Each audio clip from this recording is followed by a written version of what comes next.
ngaji, Ustadz ngaji, datang, duduk, diam, dengar. Ada snack, makan. Enggak ada, istighfar.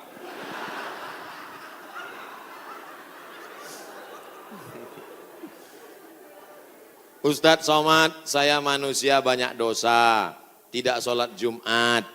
Kenapa enggak sholat Jumat? Man tarakal jumu'ata salasa marratin. Siapa yang enggak sholat Jumat 3 kali berturut-turut, tahawunan, bukan karena sakit, bukan karena darurat, tapi karena menyepelekan panggilan Allah, taba'allahu ala qalbi, Allah mengunci pintu hatinya. Kalau sudah hati terkunci, telinga tersumbat, mata tertutup, khatamallahu ala qulubihim wa ala sam'ihim wa ala absarihim ghishawah.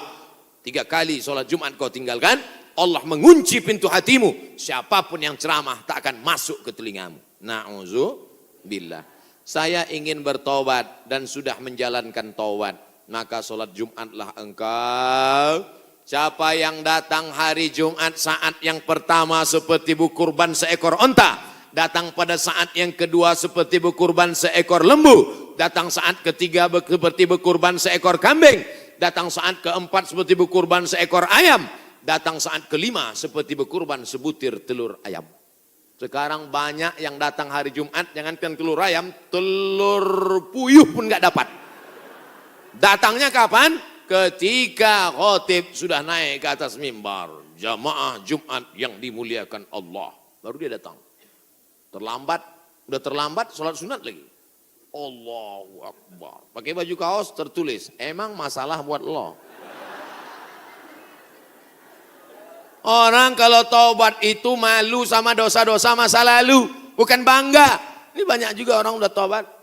Ustaz Somad, saya ini baru hijrah. Dulu semua saya minum. Semua narkotika saya pakai. Ente taubat apa sombong? Orang taubat mengenang dosa itu melelehkan air mata, nangis. Ada juga bukan bangga. Ada juga sebagian jamaah sudah taubat nangis. Ustaz saya, kamu menyesal minjam uang. La ilaha illallah. Kenapa hati ini masih keras Ustaz? Belum bisa nangis di saat tahajud Ustaz. Datang seorang bertanya kepada Nabi an qaswatil qalbi. Hatinya keras. Apa kata Nabi? At'imil masakin wamsah ra'sal yatim. Kalau mau melembutkan hati, kasih makan fakir miskin, usap kepala anak yatim. Siap? Ngaji jangan ditunda-tunda. Pulang dari sini langsung mampir ke rumah makan, beli nasi bungkus, bawa ke panti jompo. Anak mereka sudah meninggal, hidup sebatang kara, belikan kain sarung, langsung datang. Assalamualaikum Bapak Ketua Panti Jompo. Waalaikumsalam. Berapa semua orang jompo di sini? Ada 100 orang. Saya mau makan siang sama mereka. Semuanya 2 orang aja. Kebetulan kok nasinya cuma 2 kan. Melihat mereka nanti menyuap, menggeletar tangannya memasukkan nasi yang kau masukkan, maka disitulah hatimu akan lunak. Pergi ke rumah anak yatim, tanya, anak yatim sudah berapa bulan gak bayar uang sekolah. Lihat bajunya, dijahit, sobek. Rupanya kain sudah lapuk. Kain kelas 1 dipakai kelas 6. Belikan bajunya, senangkan hatinya. Nabi yang mengasih resep ini, an qaswatil qalbi. Azab yang paling hebat bukan miskin, azab yang paling dahsyat bukan susah.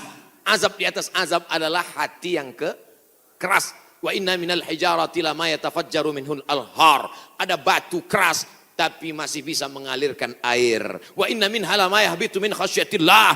Ada batu yang keras tapi hancur berkeping ketika takut kepada Allah. Di atas bukit Tursina, saya ketika naik ke atas bukit Tursina di Mesir, tempat Nabi Musa menerima wahyu, itu nampak batu-batu hancur. Kata imam masjid yang ada di atas, inilah batu yang hancur saat takut kepada Allah SWT.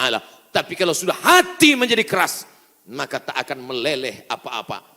Kalau ada orang tidak meleleh apa-apa, pelit, medit, bakhil, itu salah satu ciri hati yang keras. Lunakkan hati dengan banyak bersedekah. Saya kalau ikut pengajian, telinga saya tahan. Kalau ikut sholat malam, mata saya tahan. Kalau datang ke masjid, kaki saya tahan. Tapi kalau sudah keluar duit, dompet saya nggak tahan. Banyak orang ketika keluar, alhamdulillah masjid ini adalah wakaf orang-orang baik di Panyawangan, di Jawa Barat. Ternyata orang-orang Sunda, orang-orang Jawa Barat ini berwakafnya tidak tanggung-tanggung, langsung satu masjid. Mudah-mudahan akan banyak wakaf-wakaf yang lain insya Allah. Amin. Sekarang banyak juga orang berwakaf. Ustaz Somad, itu tanah saya wakafkan. Mantap. Begitu diurus di Badan Pertahanan Nasional, rupanya suratnya 5. Kenapa kau wakafkan tanah bermasalah? Karena bermasalah, itulah saya wakafkan Ustaz. Na'udzubillah. Kalau hatimu masih keras juga, hadirlah di tempat penguburan jenazah. Berdirilah di tepi kubur tempat jenazah. Kubur, suruh kawan satu nyenggol dari belakang. Masuk kau ke dalam, kau sambut jenazahnya, kau pegang masuk ke lubang, terasa dingin dari bawah, sadarlah bahwa kau juga akan mati masuk ke dalam. Rumahmu yang besar tinggal, istrimu akan nikah dengan brownies. Mobilmu yang mewah akan dijual, suratnya akan berganti di kantor Samsat. Tanahmu akan diganti akte notaris. Kau hanya akan membawa 2-3 helai kain kafan, digulung macam dodol Garut. Apa yang kau bawa mati menghadap Allah Subhanahu wa taala?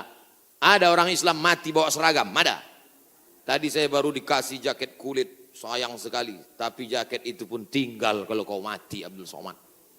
Kenapa enggak dipakai sekarang? Panas. Apa yang kau bawa mati? Kalau pernah kau usap kepala anak yatim, kalau pernah kau infak sedekah untuk masjid, itu yang akan kekal abadi. Yang mewakafkan tanah ini sudah meninggal, tapi terang kuburnya, lapang makamnya insya Allah. Amin. Pikirkan, orang yang cerdas bukan yang IP-nya 4, orang yang cerdas bukan otaknya hebat.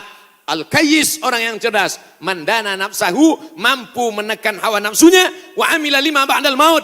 Dia beramal berpikir setelah mati. Ini banyak orang mikirnya setelah pensiun. Saya alhamdulillah Pak Ustaz sudah siap nih setelah pensiun nanti. Memangnya yakin malaikat maut datang setelah pensiun? Banyak malaikat maut datang sebelum pensiun. Pikir baik-baik. Pikir itu pelita hati. Lama berpikir sakit hati.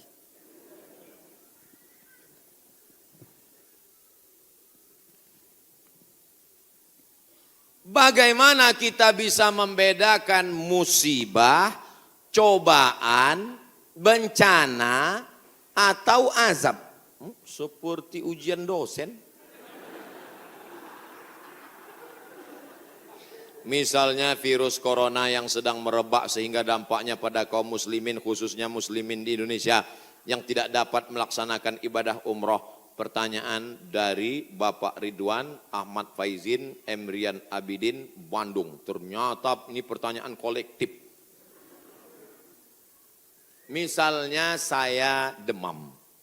Dari mana saya bisa membedakan demam saya itu menghapus dosa, atau demam laknat, atau demam ujian iman, atau demam itu dari mana saya bisa tahu? Oh, kalau demamnya cuman 36 derajat Celcius itu menghapus dosa.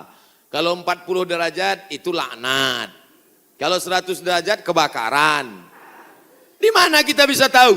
Tidak ada yang bisa membedakannya kecuali introspeksi diri. 1. La yusibul mu'min min nasabin wala wasabin wala saqamin wala syaukin yastakuha.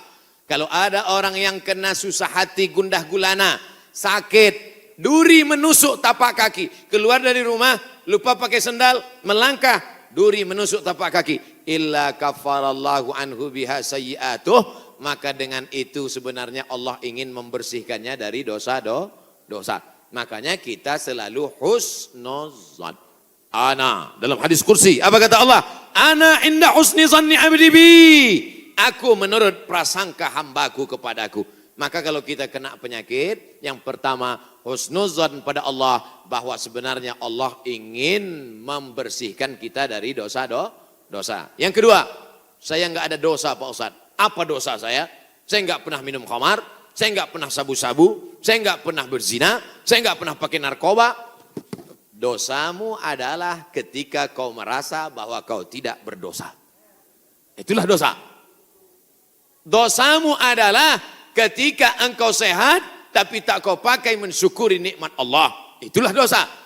Maka ke siapa yang berkata, saya tidak pernah silap, saya tidak pernah salah. Saat itu dia sedang silap dan salah. Al-insan mahallul khata' wan nisyan. Manusia tempatnya silap, lupa dan salah. Yang kedua, ketika kita sakit, sebenarnya Allah ingin mengangkat derajat kita.